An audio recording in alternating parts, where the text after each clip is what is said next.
Bora falar um pouco do Banco do Brasil, que mesmo apesar dos resultados ruins, as cotações subiram na sexta-feira, os principais pontos negativos e como que o BB pode conseguir revertê-los.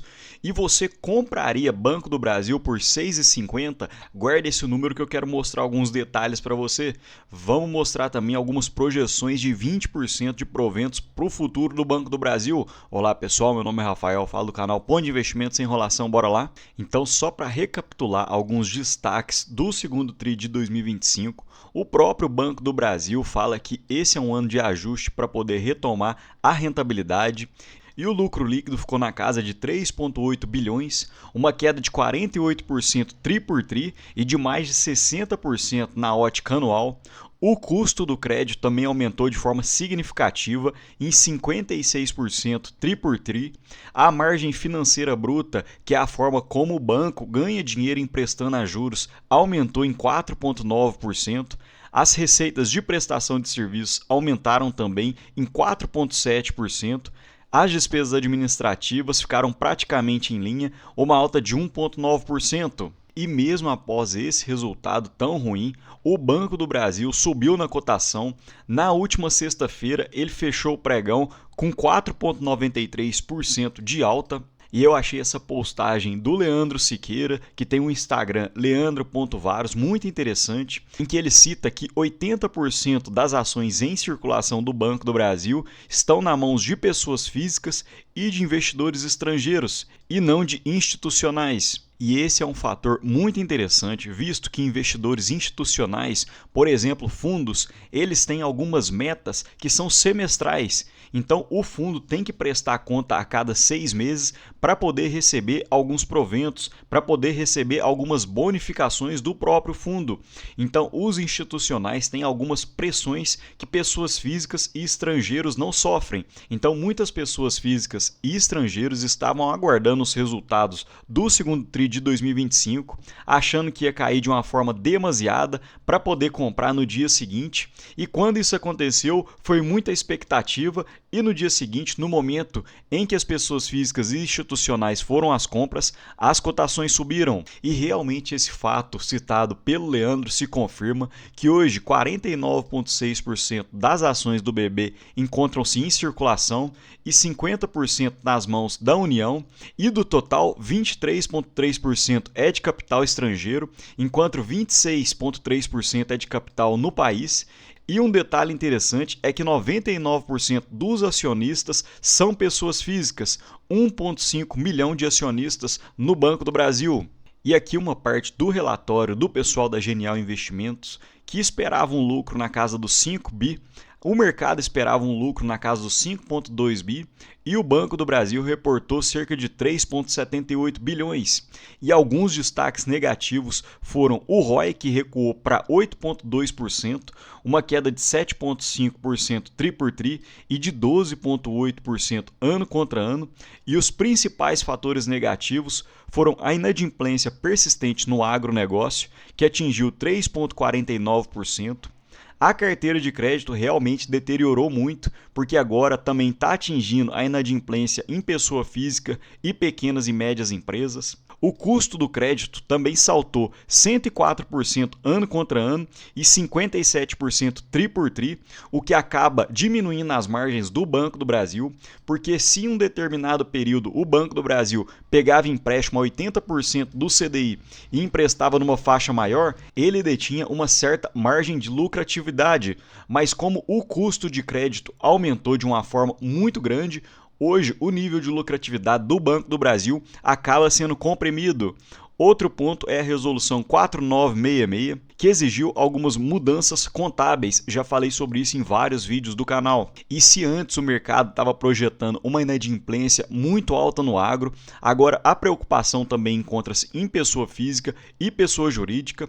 Percebam que a inadimplência consolidada hoje encontra-se em 4,2%. A inadimplência do agronegócio saiu de 1,2% para 3,5%. Ano contra ano, realmente foi uma alta muito substancial. Pessoa jurídica saiu de 3,2% para 4,2%, enquanto pessoa física saiu de 4,8% para 5,6%. E esse slide do Banco do Brasil é muito interessante, em que ele coloca o agro em perspectiva. Percebam que não foi apenas um motivo que o Banco do Brasil coloca aqui, mas dois motivos que vêm atrapalhando o agro.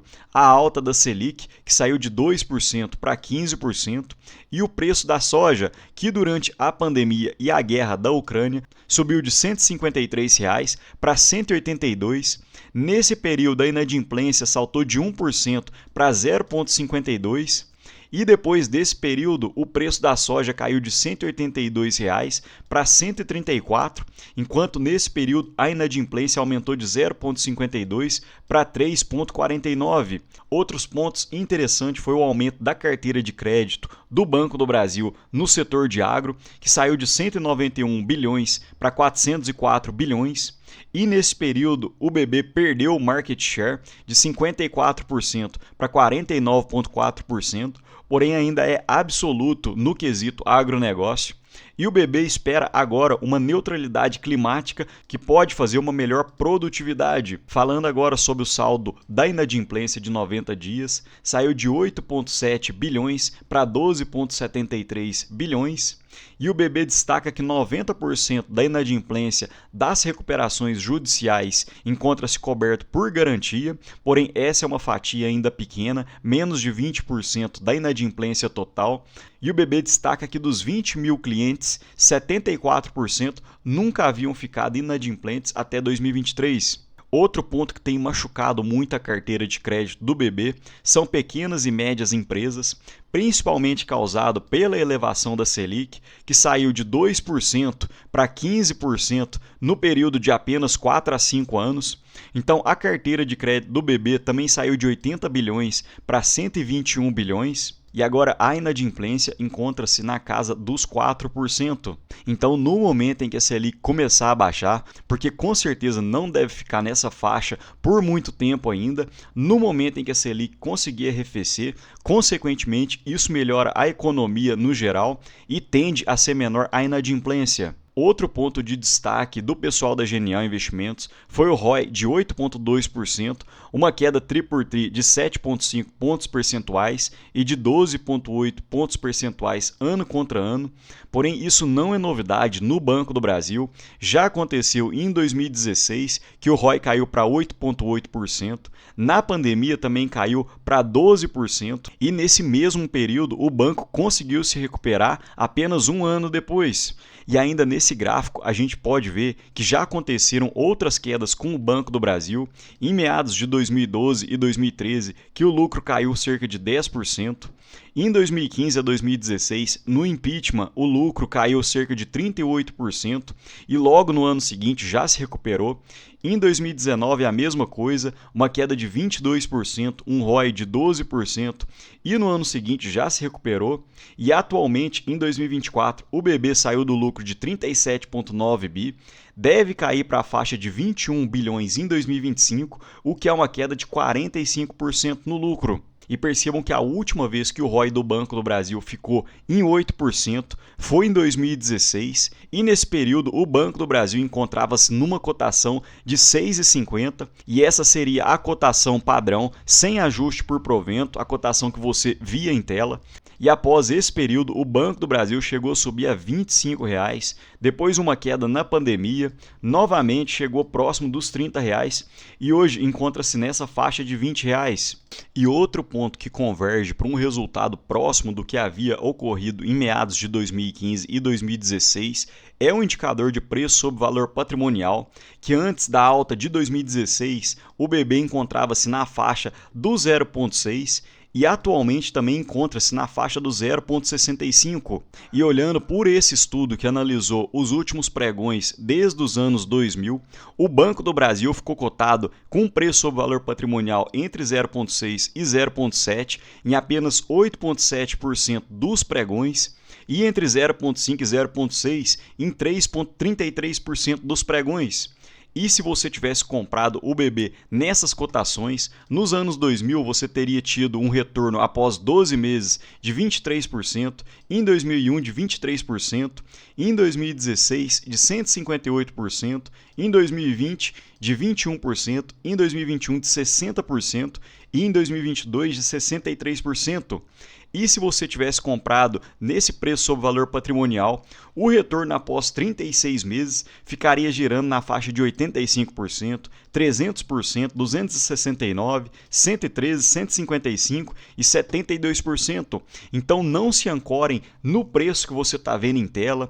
Hoje o banco subiu para a faixa dos R$20, aí você fala, poxa, eu devia ter comprado aos 18, mas não se apeguem a isso, façam a sua análise, o seu estudo, veja se dentro do seu preço teto você tem uma margem, se hoje se encaixa dentro do seu quesito de proventos, qual que é a sua perspectiva para os próximos anos e não fique esperando a cotação descer a um valor que você prendeu na sua memória, porque amanhã o Banco do Brasil pode estar cotado a 22, 24, R$25 e você fica pensando, eu devia ter comprado nessa faixa dos R$20. Outro ponto interessante, que é um estudo feito pelo pessoal da AGF+, que é a lucratividade do BB para os próximos anos, eles preveem que entre 2025 e 2030 o banco possa sair do lucro entre 26 bi para 42 bilhões, o que seria um dividendo por ação de 3,29, que na cotação atual daria em torno de 18 a 20%.